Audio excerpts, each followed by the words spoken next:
అందరికీ నమస్కారం. అను కథలకు స్వాగతం, సుస్వాగతం. ఈనాటి నా కథా శీర్షిక జీవిత సాఫల్యం. ఈనాడు జనవరి 2007 సంవత్సరం ఆదివారం అనుబంధంలో ప్రచురించబడింది.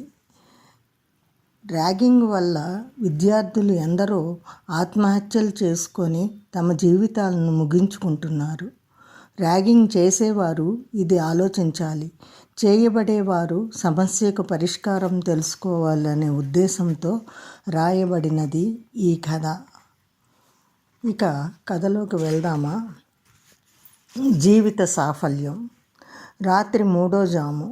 నిశ్శబ్దం ప్రపంచాన్ని జోకొట్టే వేళ. గాలి కూడా సవ్వడి చేయని సమయం. ఎవరో తట్టి లేపినట్లే మెలకువ వచ్చింది మనస్వినికి. తటాలను లేచి కూర్చుంది. మనసు ఏదో కీడును శంకించింది. అదృష్టమో దురదృష్టమో తెలియదు. కొన్ని విషయాలు జరగబోయేవి ఆమెకు ముందుగానే తెలుస్తుంటాయి. 6th సెన్స్ అంటారు దీన్నేనేమో. కొన్ని కలగా వస్తుంటాయి, కానీ ఆ సంఘటన నిజంగా జరిగినప్పుడు తప్ప ఆ కల గుర్తురాదు. నిజ జీవితంలో ఆ సంఘటన ప్రారంభం అవగానే తరువాత వచ్చే సన్నివేశాలు, మాటలు స్పష్టంగా సినిమా రీల్లా మనసు ముందు ప్రత్యక్షమవుతాయి. ఇదంతా ఏమిటో దానికి సంబంధించిన నిపుణులే చెప్పాలని ఎన్నోసార్లు అనుకునేది, కానీ తెలుసుకోవాలని ఎప్పుడూ ప్రయత్నించలేదు. ఆ అవసరమూ రాలేదు. దుప్పటి పక్కకు విసిరి పైకి లేచింది. ఆ చిన్న కదలిక్కే మెలకువ వచ్చేసింది భర్త భరద్వాజకు. మను, ఏమిటి ఈ వేళప్పుడు లేచావు అన్నాడు. ఏమీ లేదు అంటూ గబగబా కొడుకు హరీష్ గదివైపు నడిచింది.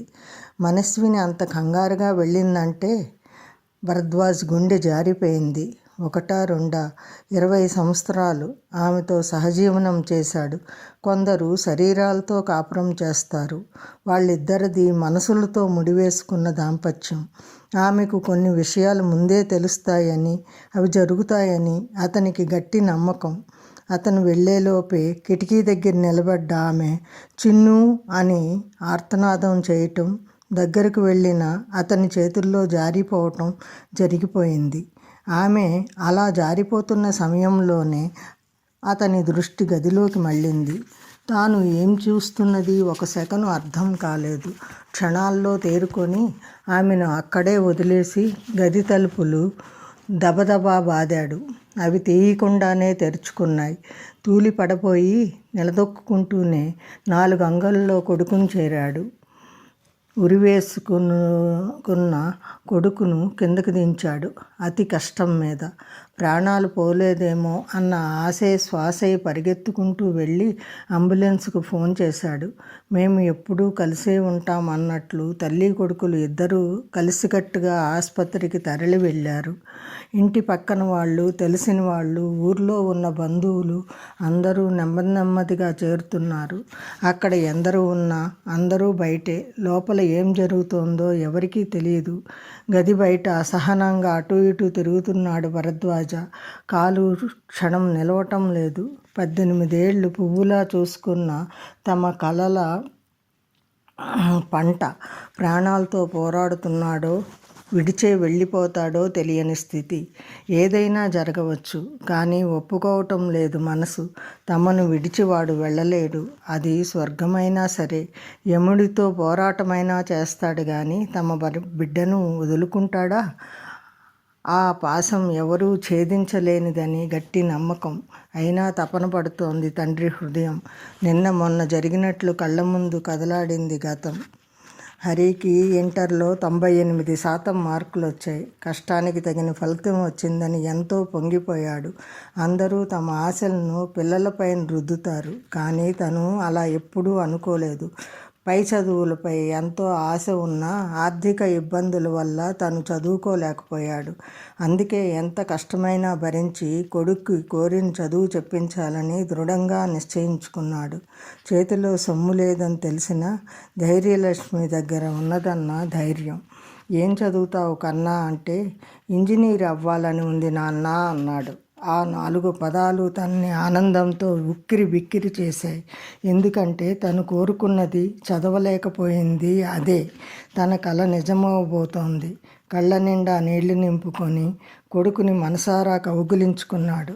ఇంజనీర్ అవ్వాలని చాలా అనుకునేవాణ్ణిరా, అవకాశం లేకపోయింది అని ఎప్పుడూ చెప్పే తండ్రికి తాను ఇంజనీర్నై ఆ ఆనందాన్ని అందివ్వాలని ఆ పసిహృదయం ఏనాటి నుంచో ఆశల మేడలు కడుతోందని మనస్విని చెప్పేదాకా తనకు తెలియదు.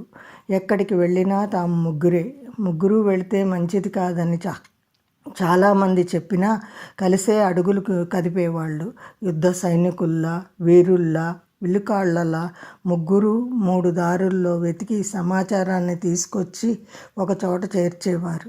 ఏ కాలేజీ ఎక్కడ ఉంది, దాని చరిత్ర ఏమిటి, ఎక్కడ చేరాలి, అనుకున్న చోట సీటు వస్తుందా, అన్నీ ప్రశ్నలే. ఇంటర్ పర్సంటేజ్ బాగున్నా ఎంసెట్లో మరీ మంచి ర్యాంక్ రాకపోవటంతో నిరాశ ఎదురైనా ఆ ర్యాంకుకి మంచి కాలేజీలోనే సీటు వస్తుందని అందరూ చెప్పే మాటలతో ధైర్యం తెచ్చుకునేవాడు.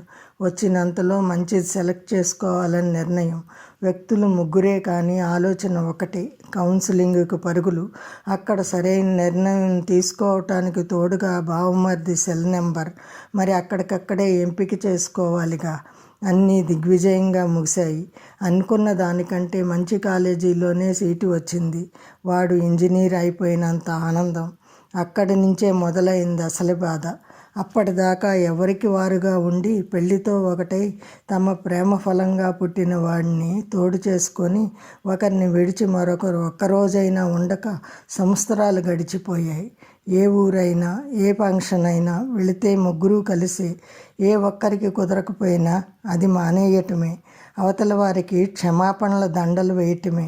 అలాంటిది ఇప్పుడు విడిచిపోవలసి రావటం ఎలా సాధ్యం? కానీ వాడు చదువుకోవాలి, పైకి రావాలి. తాము బాధపడితే వాడు మరింత తల్లడిల్లడు. ఆ భయంతోనే వాడిని విడిచి ఉండాలన్న బాధను లోపలే దాచి ఉంచక తప్పలేదు. దుమికే జలపాతం అణిచిపెడితే ఆగుతుందా? ఆపిన కొద్దీ ఉవ్వెత్తున ఎగిసిపడుతుంది. అలా బాధ గుండెల్లోంచి తన్నుకొచ్చింది. ఒక కంట కన్నీరు, ఒక కంట పన్నీరుతోనే కాలేజీ ఫీజు కట్టి వాడిని చేర్పించి వచ్చారు. విడవలేక విడిచి రావటం ఒక ఎత్తు అయితే వాడిని విడిచి మనగలగటం మరో ఎత్తు అయింది. ఒకరిని ఒకరు ఓదార్చుకుంటూ ధైర్యం చెప్పుకుంటూ గడుస్తున్న ప్రతిరోజును ఒక యుగంలా తలుస్తూ గడిపేస్తున్న తమకు గోడకు కొట్టిన బంతిలా 4 రోజుల్లోనే వాడు వెనక్కి రావటం ఆశ్చర్యాన్ని కలిగించింది.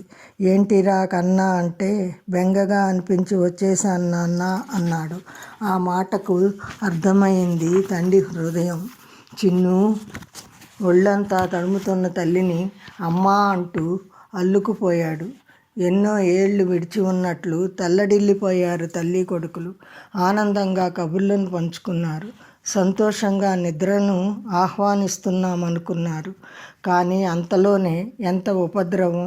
ఉరి వేసుకోవలసినంత కష్టం వాడికి ఏమి వచ్చింది? ఆ బాధను వాడు తమతో ఎందుకు పంచుకోలేదు? కనీసం ఒక్క మాట అయినా అనలేదే? అన్నీ ప్రశ్నలే. ఆలోచిస్తుండగానే తెల్లవారింది. హడావిడిగా వచ్చాడు నితీష్. అంకుల్, హరి ఎలా ఉన్నాడు అంటూ. నిలువెత్తు మనిషి నిమిషంలో నీరు కారిపోయి బోరుమన్నాడు. హరి ప్రాణ స్నేహితుడు నితీష్. ఇద్దరూ చిన్నప్పటి నుంచి కలిసే చదువుకున్నారు. అతన్ని కూడా తమ కొడుకులానే భావిస్తారు. నితీష్ వస్తే ముగ్గురు నలుగురు అవుతారు. భయపడకండి అంకుల్, హరికి ఏమీ కాదు. వాడు మళ్ళీ మన మధ్య తిరుగుతాడు. నేను చెప్తున్నానుగా. ఒక్కసారి కళ్ళు తెరవండి. వాడిని చూడటానికి ఎంతమందిమి వచ్చామో చూడండి. అప్పుడు కళ్ళు తెరిచారు ఆయన. కన్నీళ్ల మధ్య మసకగా హాలంతా విద్యార్థులే. ఇంత త్వరగా వీళ్ళంతా ఎలా వచ్చారు? ప్రశ్న వెంటే సమాధానం నితీష్ నుంచి వచ్చింది. విషయం తెలియగానే నాన్నగారు ఫోన్ చేశారు. అసలు హాస్టల్ నుంచి వెళ్తున్నట్లు వాడు నాకు కూడా చెప్పలేదు. చెబితే రానిచ్చేవాడిని కాదు. నిజానికి మేము రాత్రే వచ్చేద్దామనుకున్నాం. కానీ హాస్టల్ వార్డెన్ ఉదయం బయలుదేరండి అనటంతో ఊరుకున్నాం. నితీష్ మాట పూర్తవకుండానే 4 కుర్రాళ్ళు 4 వైపుల నుంచి ఆయన కాళ్ళను చుట్టేశారు. మమ్మల్ని క్షమించండి అంకుల్ అంటూ. అసలు తప్పేమిటో తెలీదు. ఏం జరిగిందో, ఎవరు చేశారో, ఎందుకు చేశారో అసలే తెలియదు. కానీ ఆ సమయంలో వాళ్ళలా కన్నీళ్లతో పాదాలు కడుగుతున్న తీరు ఆయన మనసును కదిలించింది. అంకుల్, సీనియర్లమన్న అహంకారంతో అమానుషంగా ప్రవర్తించాం. ర్యాగింగ్ను ఆటగా భావించాం. మా సరదాకు తోటి విద్యార్థి బలిపశువు అవుతాడని ఊహించలేకపోయాం. అవును అంకుల్, నితీష్ రాత్రి అంతా వివరించి చెప్పాడు. హరి చాలా సున్నితమైన వాడని, అర్ధనగ్నంగా సెల్లో ఫోటోలు తీసి రేపు అందరి ముందు ఎగ్జిబిట్ చేస్తామన్నామని సిగ్గుతో చితికిపోయాడని చెప్పాడు. కానీ మేము కళ్ళు తెరిచేలోగానే ఇంత దారుణం జరిగింది. మమ్మల్ని క్షమించండి అంకుల్. ఇక జన్మలో ర్యాగింగ్ జోలికి వెళ్ళం. మా తల్లిదండ్రులు మమ్మల్ని క్షమించకపోయినా పర్వాలేదు. మీరు క్షమిస్తే చాలు అంకుల్, ప్లీజ్. వాళ్ళ మాటల్లో పశ్చాత్తాపం, గొంతులో సిడులు తిరుగుతున్న దుఃఖం, వెక్కిళ్ల మధ్య ముద్దముద్దగా వస్తున్న మాట, కాలువలు కడుతున్న కన్నీరు జరిగిన కథను విప్పి చెప్పాయి. మనసు కరిగిపోయింది. వాళ్ళు తన బిడ్డల్లాంటి వారే. తప్పు చేశారు, క్షమించమంటున్నారు. మన్నించక ఏసడిస్తే తన పెద్దరికం ఏముంది? 2 చేతులతోనూ నలుగురిని పైకి లేపాడు. అంతంత పెద్ద మాటలు వద్దు. మీరు మారితే చాలు. మీరంతా కలిసిమెలిసి ఉంటూ చక్కగా చదువుకుంటే అదే మాకు ఎంతో ఆనందాన్ని, కొండంత బలాన్ని ఇస్తుంది. మనలో మనకి క్షమాపణలేమిటి? ధైర్యంగా ఉండండి అంటూ వారి భుజం తట్టాడు. కానీ దుఃఖాన్ని ఆపుకోలేక దోసిట్లో మొహం దాచుకున్నాడు. ఆ దృశ్యాన్ని చూస్తున్న అందరి కళ్ళల్లో కావేరి సుడిలే.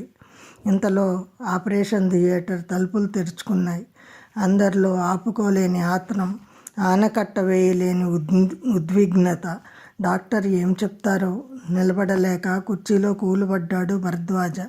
నితీష్ పరుగులాంటి నడకతో డాక్టర్ని చేరాడు. అతని వెంటే ఆ నలుగురు, వారి వెనక ఎన్నో వేల కన్నులు. అలసటను తీర్చుకుంటూ అదృష్టం, ఇద్దరూ సేవ్ అయ్యారు. ఆవిడ కోమాలోకి వెళ్ళిపోతుందేమో అని ఎంతో భయపడ్డాం. అసలు బతకదనే నిర్ధారించుకున్నాం. కానీ హరి బాధతో అమ్మా అని పిలవటం ఆమెని కదిలించింది. ఆమెకు కొత్త ఊపిరి పోసింది. కాస్త ఆలస్యం అయితే హరి కూడా దక్కేవాడు కాదు. అతని ఉరి వేసుకున్నానన్న భయంతో బిగుసుకుపోయాడు. ఉరి బిగవక ముందే దించటం కూడా కలిసి వచ్చింది. ఇక వర్రీ అవ్వాల్సిన పని లేదు. కాసేపు వాళ్లకు విశ్రాంతినివ్వండి. ఆ మాటలు విన్న భరద్వాజకు 1000 ఏనుగుల బలం వచ్చినట్లయింది. తన కర్తవ్యం తాను నిర్వహించానన్నట్లుగా కదిలిపోతున్న డాక్టర్ను పరుగున వెళ్ళి పట్టేసుకున్నారాయన. మీకు కృతజ్ఞతలు ఎలా చెప్పాలో కూడా తెలియటం లేదు. ఆయన మాట్లాడలేకపోతున్నాడు. మీరు ఎగ్జైట్ అవ్వకండి, అది చాలా ప్రమాదం. మీ మనసు నేను అర్థం చేసుకోగలను అంటూ భుజం తట్టారు డాక్టర్. నర్సు వెళ్ళవచ్చు అని చెప్పటంతో లోపలికి వెళ్ళాడు. కళ్ళు తెరిచిన మనస్విని కొన్ని గంటల్లోనే భర్త ఎంత కుంగిపోయాడో అతని అవతారాన్ని బట్టే ఆకలింపు చేసుకుంది. కళ్ళతోనే ధైర్యాన్నిచ్చింది. మను, నీకు మెలకువ రాకపోతే మన బిడ్డ మనకు దక్కేవాడు కాదు, ఆమె చేతుల్లో ముఖం దాచుకుంటూ అన్నాడు. అంతా మన మంచికే అన్న మాటలు అతి కష్టం మీద వెలువడ్డాయి ఆమె నోటి నుంచి. ఆమె ఆ షాక్ నుంచి ఇంకా పూర్తిగా కోలుకోలేదు. అప్పటికే నితీష్ హరిని చేరి విషయమంతా వివరించాడు. నువ్వు బతికి మమ్మల్ని బతికించావు హరి, లేకుంటే మేము కూడా ఈ లోకంలో ఉండేవాళ్ళం కాదు అన్నారు ఆ నలుగురు ముక్తకంఠంతో. స్నేహితుల వైపు నవ్వుతూ చూస్తున్న హరి కళ్ళల్లో ఆనందం లేదు. అమ్మ, తను లేకపోతే అమ్మ ఏమవుతుంది? ఎంత తప్పు చేశాడు తను? మెల్లగా లేచి ఆమె దగ్గరికి వచ్చాడు. అమ్మా, నాన్న, నన్ను క్షమించండి. మీ ముందే సిగ్గుపడే నేను అలా జరిగేటప్పటికీ అక్కడ ఉండలేక, ఆ అవమానాన్ని భరించలేక, మీ కోరిక తీర్చకుండా బతకలేనని తొందరపాటుతో తీసుకున్న నిర్ణయం ఇది. జీవిత సాఫల్యం పోరాటంలో ఉంది, పారిపోవటంలో కాదు. పట్టుదలతో ఆనందమయం చేసుకోవలసిన జీవితాన్ని పిరికితనంతో, క్షణికావేశంతో అంతం చేసుకోవాలనుకోవటం ఎంత తప్పో ఇప్పుడు అర్థమైంది. నేను చనిపోయి ఉంటే నా స్నేహితులు కూడా జీవితాంతం కుమిలిపోయేవారు. కని పెంచి పెద్ద చేసినందుకు మీకు తీరని దుఃఖం మిగిల్చిన వాడిని అయ్యేవాడిని. అలాంటి పొరపాటు మరెప్పుడూ చేయను. భవిష్యత్తులో మరెవ్వరినీ చెయ్యనివ్వను. Promise, promise, promise. హరి గొంతుతో మరో 4 గొంతులు కలిశాయి. అవి వేల వేల గొంతులై మారుమోగాయి. ధన్యవాదములు. మీ యలమర్తి అనురాధ, హైదరాబాద్.